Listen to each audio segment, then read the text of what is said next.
Hey there, Sharon Horne-Ellstrom here with Supersized Business. Let's chat today about the art of successfully supersizing your architecture business or any other business. I'm going to share about a dozen strategies and tips that you want to make sure you're incorporating into whatever framework you're using to grow and build and supersize your business. And I highly recommend that you have a structured process or framework for growth for your organization.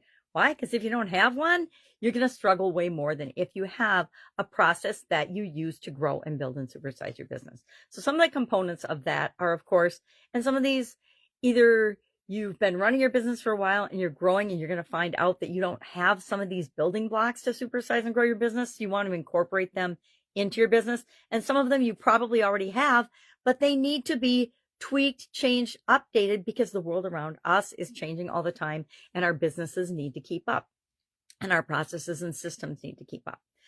The first thing we need to do is make sure that we've created a vision, a long-term vision of what it is that we're trying to create in the world. What do we want our business to do? This is true of architectural firms and any other type of firm or business that you're attempting to grow and then build and supersize and scale, because someday you don't want to have to be the one running it and doing everything. So we need to have a framework, a vision, principles, purpose, core values, our mission. Why do we exist? Then the second thing we need to have and pull out of all of that of who we are and where we show up in the industry is we have to define our unique value proposition. Why do we even exist? Why should people do business with us versus other architectural firms or other digital marketers or other food manufacturers, whatever your business happens to be? We want to then build a strong brand identity around our vision, principles, purpose, core values, mission, purpose. I said purpose twice, and around our unique value proposition. We want to make sure that we're creating a clear brand identity and a clear differentiation. We're going to communicate that thing that makes us different through our brand that our ideal customers and clients can relate to, right? We're going to navigate the market. I need to get my magnifying glass.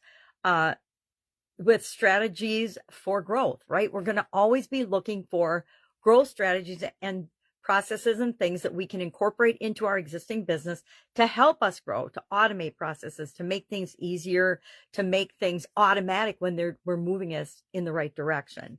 We want to do comprehensive market research. We want to always be paying attention to the market, and not just our specific architectural market, but markets that have a huge impact on our industry and on our business. Regulation comes to mind, taxes come to mind, licensing and structures and all types of things come to mind depending on the business that we are growing and building. We want to develop robust marketing plans, meaning optimizing SEO, having a user-friendly, fast-loading, appealing to our customers website. We want to do some networking and participation in our community and in industry-related organizations. We want to be available to be speakers. We want to be available to be experts. We want to be seen and known as the expert in our industry, architecturally, as well as in any other field that we happen to be choosing to play in.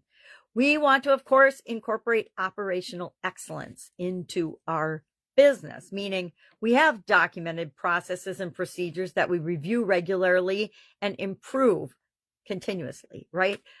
In all the businesses that I've ever created, we have documented procedures and processes in place, and they're reviewed at least once a year to verify that they still make sense and that we're actually using them as they're written.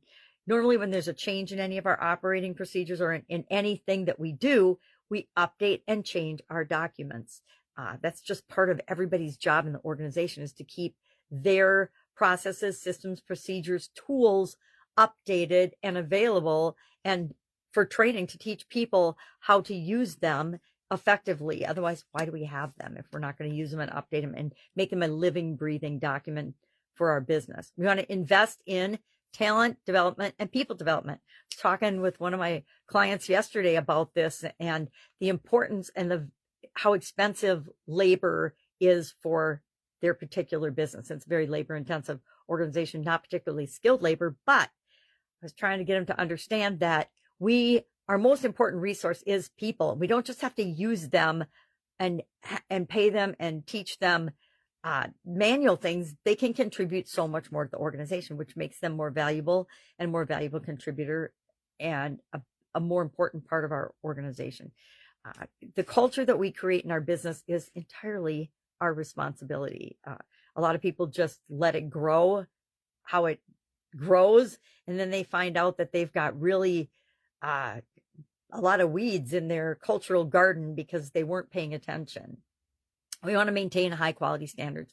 This is probably one of my favorite, being a long-time quality professional in corporate America before, simultaneously sprouting out on my own and doing businesses and things. But quality has got a special place in my heart. And to me, quality is the way we do everything in our organization.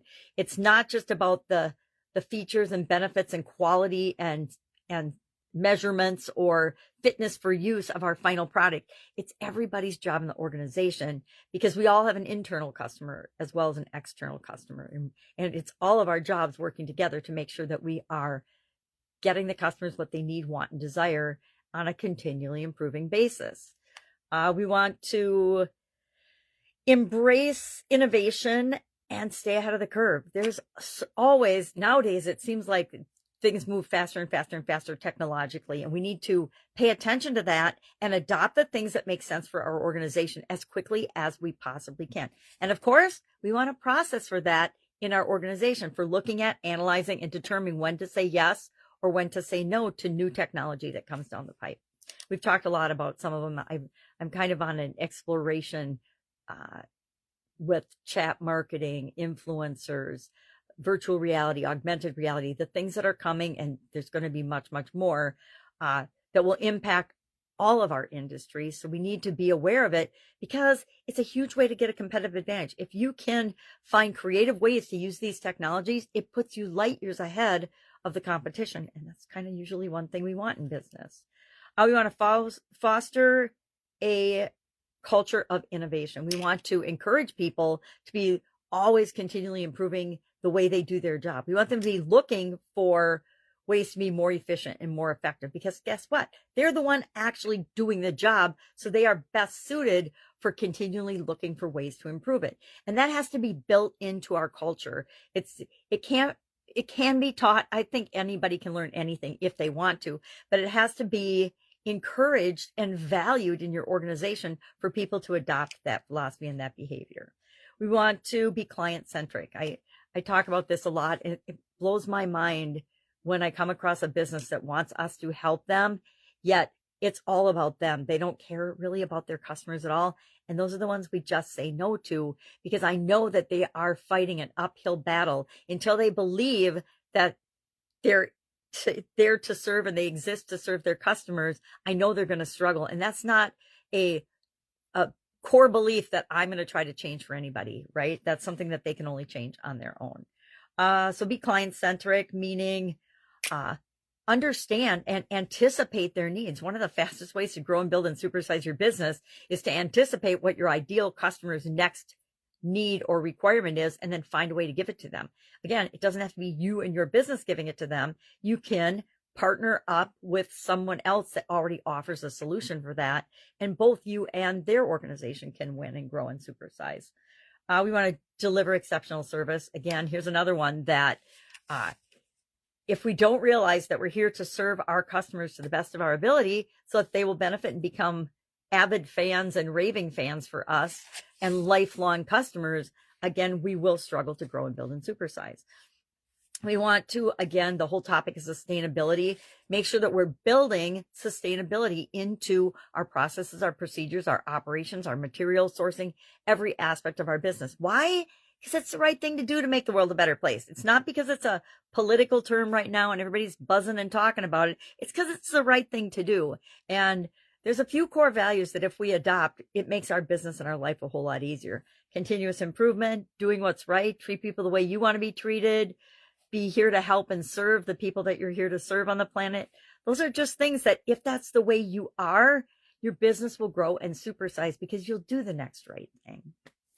And then, of course, my all-time favorite is continuous improvement. Everything we do, We always want to be looking for ways to make it better, faster, easier, more efficient, use less resources, etc.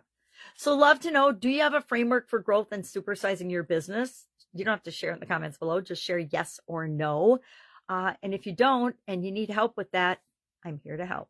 Have an awesome day. And I'll, of course, be with you tomorrow with another interesting strategy that you could use parts of, if not the whole thing, to supersize and grow your business. Have an awesome day.